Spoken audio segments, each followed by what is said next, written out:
ایک سوال ہے کہ قتل حسین کے ذمہ دار کون ہیں؟ اب سنی حضرات جو ہے نا وہ کتاب میں لکھتے ہیں قاتلان حسین کامل بابو مشکور لکھنوی وغیرہ، تو وہ خط پیش کرتے ہیں کہ جو کوفہ کے لوگوں نے لکھے تھے نا، وہ عربی زبان میں بھی فارسیوں میں ہوتا ہے کہ آپ کے شیعہ بلا رہے ہیں آپ کو، وہ کہتے ہیں دیکھو انہوں نے شیعوں نے کلیئر لکھا اور وہی آپ کے سامنے آئے، اس لیے اس سے بڑا ثبوت کیا کہ شیعہ ہی قاتل ہیں۔ میں اس کا جواب تو بعد میں دوں گا، میں ان سے کہتا ہوں یار اگر یہ بات ٹھیک ہے تو شیعوں نے جو کچھ کیا، ساتھ نہیں دیا، بے وفائی کی، وہ بعد میں روتے رہیں گے، مگر اس سے جو نتیجہ نکلتا کہ جب انہوں نے صاف لکھ دیا کہ شیعہ بلا رہے ہیں، تو امام حسین اگر شیعوں کو اپنا نہ سمجھا کیوں جاتا، کیا جاتا تم نے تمہارا یار راز مات تم شیعہ ہو، میں شیعہ کافروں کے کہنے پڑی۔ ایک بات تو ثابت ہوئی نا کہ وہ شیعوں کو اپنا سمجھتا تھا، شیعوں نے بعد میں جو کیا وہ الگ بات ہے، مگر جب انہوں نے صاف لکھا کہ تیرے شیعہ بلا رہے ہیں اور آپ ان کے بلانے پر گئے تو شیعوں کو بالکل وہ اپنا سمجھتے۔ رہ گئی یہ بات کہ وہاں مدنی کی حالات ایسے بن گئے، نہ شیعہ مجرم ہے نہ سنی مجرم۔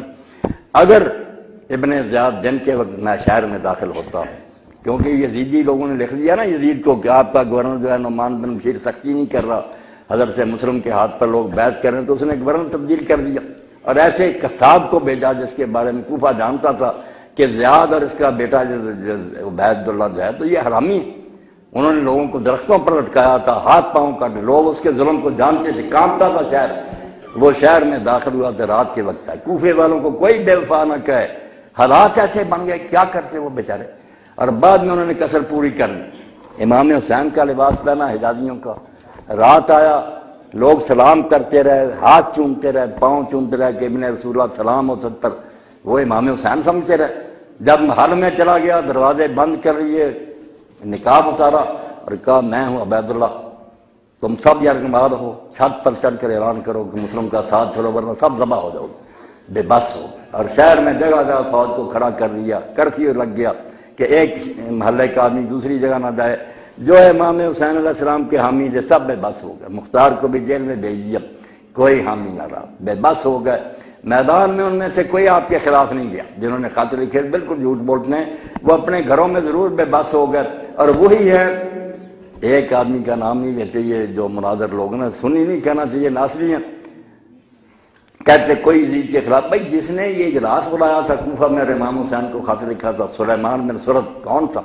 صحابی جلیل نبی، اس سے بڑا صحابی اس شہر میں کوئی نہیں تھا۔ اس نے دعوت دی کہ ایک آدمی گیا ہے، اس کو تو طاغوت کہا اس نے کہ معاویہ سے جان چھوٹی، جب ایک اور ظالم کو مسلط کر گیا۔ حسین علیہ السلام نے انکار کیا ماننے سے، اٹھو تم اس کے باپ کے شیعہ صاحب دو۔ یہ مخلص لوگ تھے، بالکل ان میں بے وفا کوئی نہیں تھا۔ اور یہی بعد میں جب کچھ کندھا ڈھیلا ہوا تو پھر اسی سلیمان بن سرد نے اجلاس بلایا کہ ہم نے امام کو بلایا تھا مگر یار وقت پر مدد نہ کر سکے، حکومت نے بس کر لیا، اب دو ہی راستے ہیں کہ یا بدلہ لینے کے لیے جانے دو یا بدلہ لے لو۔ پھر یہ 4000 آدمی کربلا شریف کیا، امام کی قبر پر ساری رات روئے، پھر شام کو روانہ ہو گئی۔ یہ عین الوردہ کا واقعہ کراتا، وہ خط لکھنے والوں کی باتیں کرتے ہیں، وہاں یہ سارے پھر شہید ہو گئے۔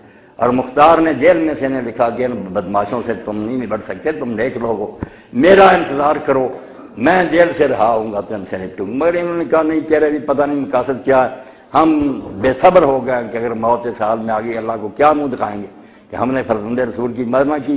بیچاروں نے جان دے دی بدلہ لینے کے لیے، وہ منہ پر جو سیاہی ملی گئی دھو دی، اس کا ذکر نہیں یہ لوگ کرتے۔ اور مختار جب آزاد ہوا، اب اللہ نے درمیان میں بات آئی کہ جو کرنا اس کو روک کوئی نہیں سکتا۔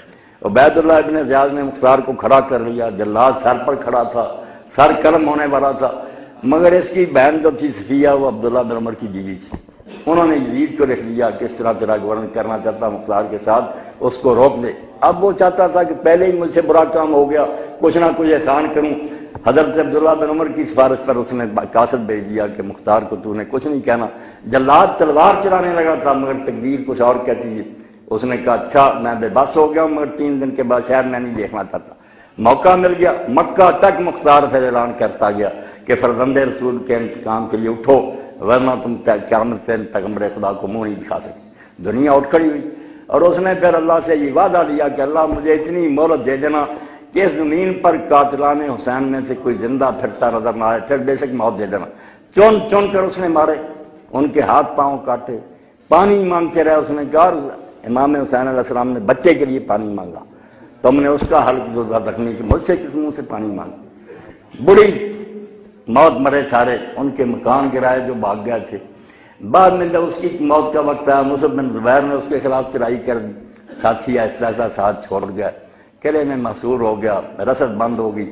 آخر میں اس نے خوشبو لگائی جو میت کو لگائی جاتی ہے، کفن پہنا، میدان میں آ گیا۔ اس نے کہا مصعب میں نے جو اللہ سے وقت لیا تھا نا کہ قاتلان حسین زمین پر نہ چل، اب ان میں سے کوئی نہیں رہا، اس لیے مجھے زندگی کی خواہش نہیں، میرے ساتھ جو کرنا چاہتے ہو۔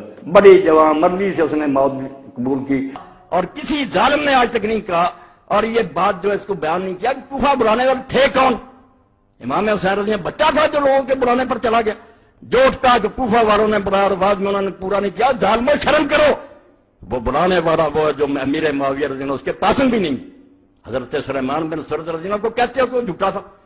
5 آدمی ہیں جنہوں نے پہلا خط لکھا اور اپنے گھر میں جس نے دعوت دی لوگوں کو بلایا کہ اللہ نے ایک طاغوت سے ہماری جان چھڑائی اور ایک دوسرا ظالم مسلط ہو گیا، آؤ حسین کو کھڑا کرو اور اس کا ساتھ دو، ان ظالموں سے جان چھڑائی۔ وہ خط پڑھو اس کا صحابی کا، امیر معاویہ رضی اللہ کا پتہ لگے کہ وہ صحابی کیا سمجھتے تھے کہ ایک طاغیت اور طاغوت مرا اور ایک اور مسلط ہو گیا ہماری گردنوں پر، حضرت سلیمان بن سرد خزائی۔ اور بعد میں اس نے کیسے نبھایا، اگر اور توفیق نہیں تو البدایہ والنہایہ امام ابن کثیر کی اٹھا کر دیکھ لو، اس کی شہادت کا واقعہ پڑھو کہ کس طرح اس نے ان ظالموں سے بدلہ لینے کے لیے بعد میں پھر لوگوں کو جمع کیا کہ ہم وقتی طور پر ٹھیک ہے دب گئے۔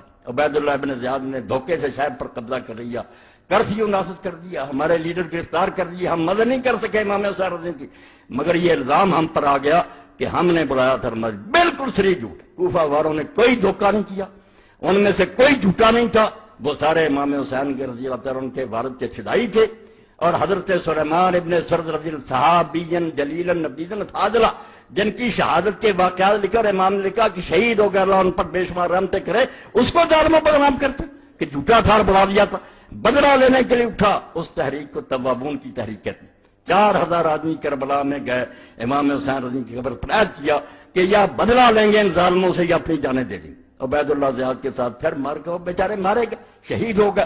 بعد میں بدلہ جس کی قسمت میں تھا، مختار ابن ابی بیضہ سکلی، اس نے ایک ایک کا صفایا کیا، شمر اور ابن زیاد سارے جتنے اس کے ہاتھ سے مارے گئے، مگر یہ حضرت سلیمان ابن سرد اور ان کے ساتھی جتنے بلانے والے تھے یہ عین البردہ کے مقام پر شہید ہوئے، اپنی جانیں انہوں نے دے دی، اپنا وعدہ نبھا دیا۔ تو جھوٹ اتنا پھیلایا گیا۔